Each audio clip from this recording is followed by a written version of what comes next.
Alhamdulillahi Rabbil Alamin.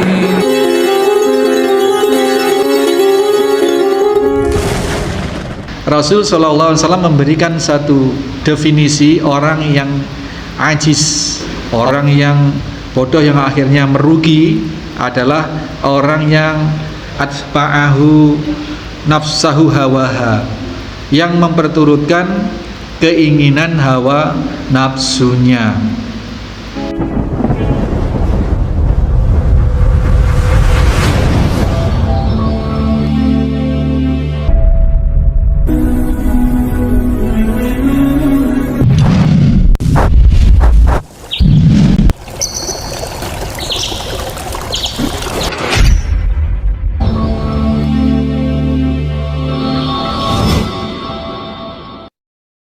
Bismillahirrahmanirrahim. Assalamualaikum warahmatullahi wabarakatuh.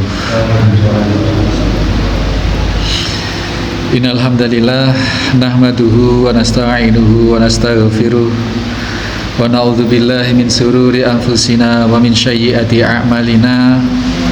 May yahdihillahu fala mudhillalah wa may yudlil fala hadiyalah. Asyhadu an la ilaha illallah wahdahu la syarikalah, asyhadu anna Muhammadan abduhu wa rasuluhu wa ba'd. Bapak-bapak, ibu-ibu, hadirin hadirat jamaah Masjid Al-Muslimun Curah Jeru Panji Situbondo, serta segenap mustami dimanapun berada yang menyimak kajian ini, rahimani wa rahimakumullah. Orang cerdas itu yang seperti itu, yang pinter rumong soleh bahasa orang Jawa itu, yang piawai di dalam mengukur dirinya. Ini ibu-ibu sekalian, jadi nggak penting orang lain itu, kita nggak berhak menilai sebenarnya ya. Yang wajib kita nilai adalah diri kita sendiri di hadapan Allah. Seberapa, tadi sudah saya singgung, usia segini sudah apa yang sudah saya lakukan, ibadah saya sudah seperti apa, saya sholat malamnya sudah ajek atau belum, saya sudah memulai mencoba memulai puasa-puasa sunnah apa belum. Nah, ini tentu kriteria-kriteria ini melampaui apa-apa yang sudah wajib ya. Kalau kita sudah mikir sholat-sholat sunnah, tentu yang dimaksud adalah wajibnya sudah selesai. Ketika kita membicarakan puasa-puasa sunnah, tentu puasa wajibnya, Ramadannya sudah selesai.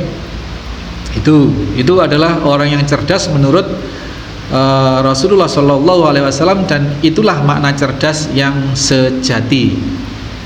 Nah, cirinya itu tadi, dia senantiasa mampu mengukur diri, menghitung diri.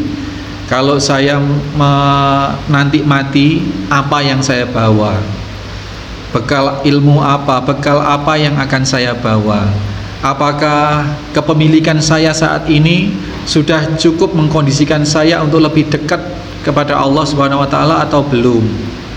Ya, ini dihitung, Pak.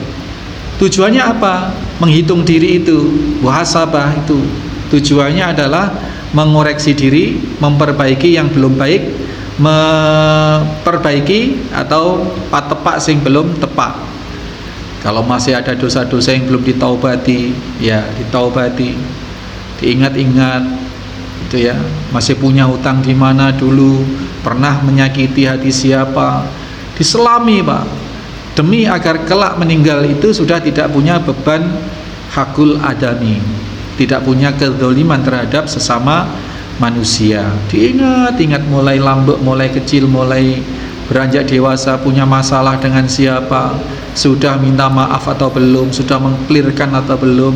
Perkara tidak dimaafkan, urusan lain.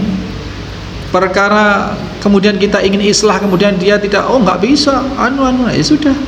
Yang penting kita sudah berikhtiar untuk mengklirkan itu, minta maaf, mengakui kesalahan kita, itu selesai. Itu. Nah, selesai. Itu ya, jadi bermuhasabah. Itu orang cerdas. Nah, ini Bu, kalau cari mantu sekarang, Pak, cari mantu ya, jangan terutama dilihat lulusan mana begitu, jangan terutama dilihat punya apa, tapi diajak ngobrol. Coba calon mantu itu diajak ngobrol, dijajaki. sejauh mana kecerdasan calon mantu ini, sejauh mana kecerdasannya. Itu kalau punya anak cewek begitu. Nah, hukumnya kalau punya anak cewek itu, kalau ada orang datang meminang dan engkau yakin dengan keislaman, dengan iman, dengan akhlak dan keimanannya, maka terima, berikan putrimu. Bagaimana kita bisa menjajaki adabnya, akhlaknya, keimanannya, Islamnya? Ya, itu tadi harus cek itu. Enggak cuman gini. Saya pernah ada orang tua nyesel, Pak. Wangit kumbian wong dhek iku lho santrine mbah iku, santrine mbah yai iku. Itu. Akhirnya nyesel, Pak. Itu. Ya, jadi punya anak putri perempuan, ya dinikahkan. Nah, begitu dalam perjalanan rumah tangga ini enggak karu-karuan, gitu. Terus digojloki sama saudaranya tuh. Biyen piye to, Lek sampean untuk mantu kok ngono gitu. Dulu gimana toh, Lek kok dapat mantu seperti itu? Nah, jawabannya itu dengar langsung saya. Doang gitku itu santrinya Mbah Yai itu kok. Nah, gitu loh, Pak. Pondok sana begitu. Atau dalam urusan yang lebih spesifik ke dunia. Oh, ini lulusan UNER misalkan itu. Langsung respect calon mertua gitu. Bukan itu. Jadi harus dideteksi seberapa orang tua itu, calon mertua itu yakin bahwa si calon mantu ini benar-benar memiliki kecerdasan, al-qayyis. Ya, parameter itu apa ya? Ukuran untuk mengukur bahwa calon mantu ini cerdas atau tidak, dua ini. Ya, mandana nafsahu wa amila lima ba'dal maut. Bagaimana dia cermat atau punya kemampuan atau suka bermuhasabah, menghitung diri, dan dia senantiasa beramal, melakukan segala sesuatu apapun, meskipun bukan ritual ibadah. Tidak harus beramal untuk akhirat itu, tidak harus ini urusan fikih, Pak. Tidak harus sholat, tidak harus berupa wiritan. Itu iya pasti. Tidak hanya urusan rajin baca Quran, menghafal Al-Quran, tidak hanya itu. Tidak hanya itu. Tetapi adalah apapun yang dia lakukan, berekonomi, bekerja, mencari nafkah, bermasyarakat, orientasinya adalah akhirat. Orientasinya adalah keuntungan nanti apabila sudah meninggal. Orang cerdas, Pak. Maka nggak bisa diukur dengan materi, dengan duniawi. Karena urusan akhirat ini ya tidak otomatis nyambung dengan urusan dunia. Kalau mau cari keuntungan akhirat, tidak kebanyakan juga tidak ada urusannya dengan keuntungan dunia. Coba kita sholat, kita mengupayakan keuntungan akhirat. Kita bisa kaya nggak, Bu, kalau sholat? Apa kita dapat bonus kalau sholat? Gitu. Dapat bonus THR kalau sholat? Enggak. Kita rajin puasa, apa dapat untung dunia? Kalau kita berinisiatif untuk adzan, untuk berinfak, gitu, keuntungan dunia apa? Tidak ada. Yang ada malah kita modal, gitu. Kita modal. Kalaupun Allah memberikan janji infak 1 rupiah akan tumbuh seperti halnya 1 butir biji akan bercabang 7 dan berbuah 100 masing-masing, itu urusan lain. Gitu. Tetapi bahwasanya secara real amalan-amalan yang berorientasi pada akhirat itu adalah amalan-amalan yang tidak berlandaskan atau tidak pamrih duniawi. Tidak pamrih duniawi, Pak. Bukan berarti tidak mau dunia, bukan. Tidak pamrih duniawi. Infak tujuan utamanya adalah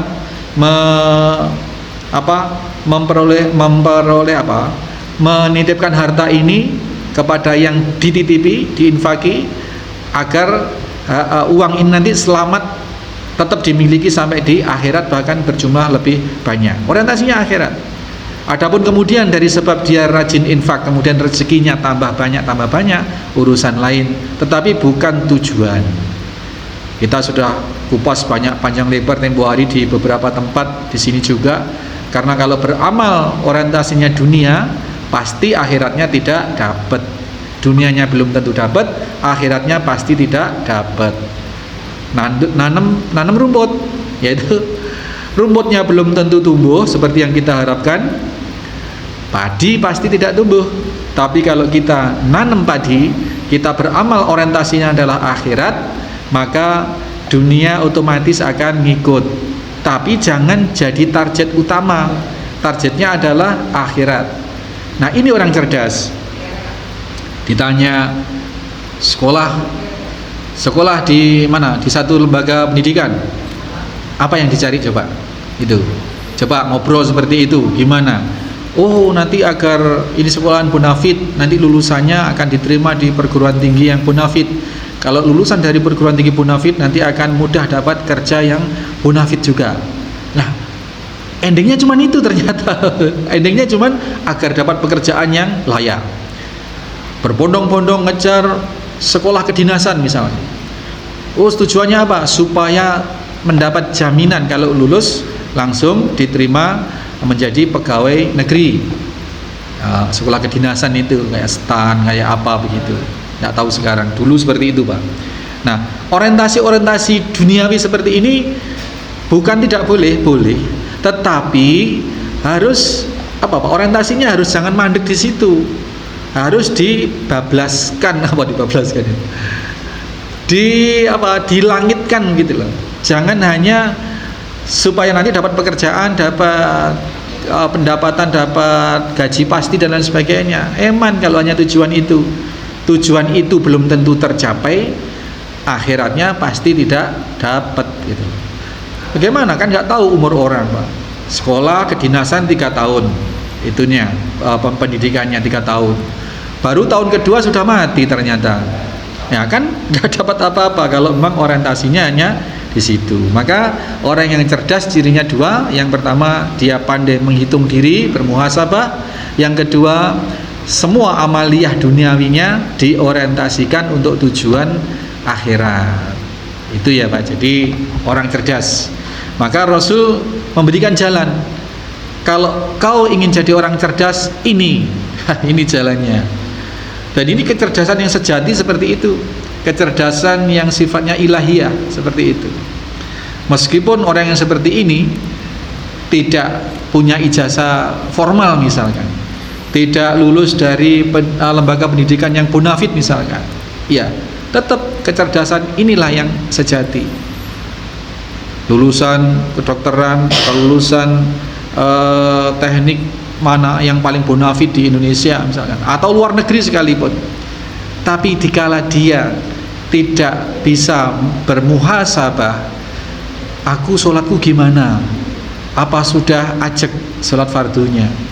Sudah khusyuk belum?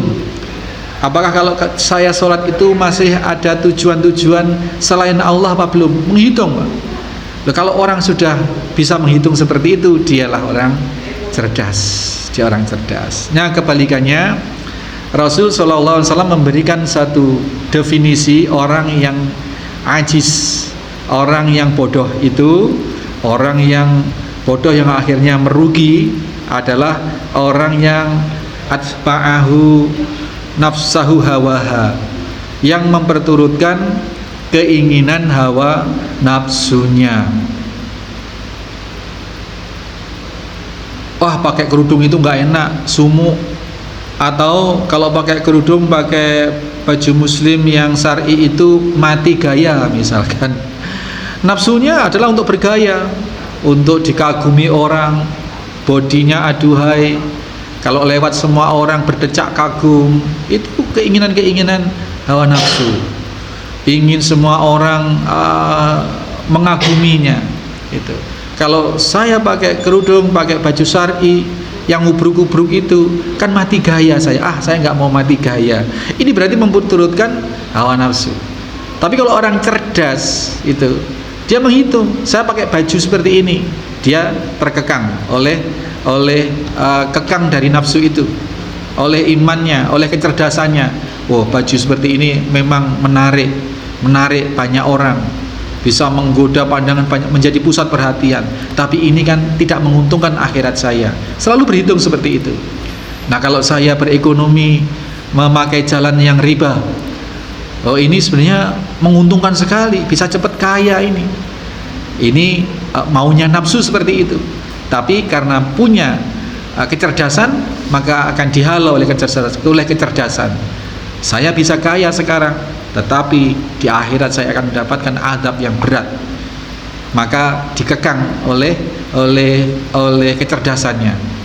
Nah, ini orang yang cerdas. Orang yang bodoh selalu memperturutkan, mengikuti apa kemauan nafsu, hawa nafsu. Hawa nafsu itu seperti anak kecil yang dicari yang lebur-lebur, yang dicari yang enak-enak, gitu ya.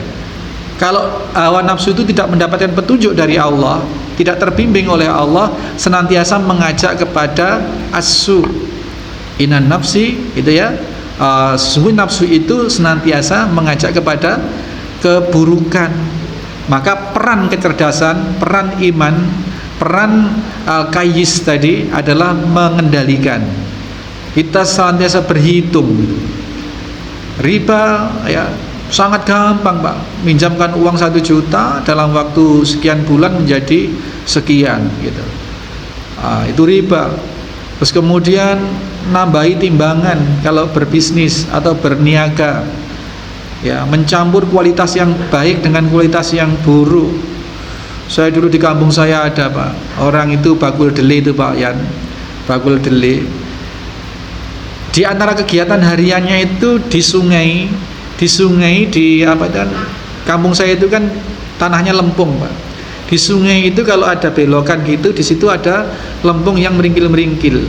Itu yang agak keras itu dicari, yang keras itu dicari, dicampurkan, dikeringkan, terus dicampurkan ke kedelai. Sengaja dicampurkan gitu supaya nambah berat kedelai. Saya nggak mudeng waktu itu loh, kok gitu ya? Cuman gitu aja, itu ya. Nah, inilah orang yang tidak cerdas berarti. Dia cenderung memperturutkan supaya dagangannya memperoleh keuntungan yang berlipat. Nafsu untuk memperoleh keuntungan dengan segala cara, itu yang dia tempuh. Ini orang yang ajis. Satu cirinya, dia mengikuti hawa nafsunya. Itu, mengikuti ajakan keburukan hawa nafsu. La amaratum bisu inan nafsi. Nafsu itu senantiasa mengajak kepada sesuatu yang buruk.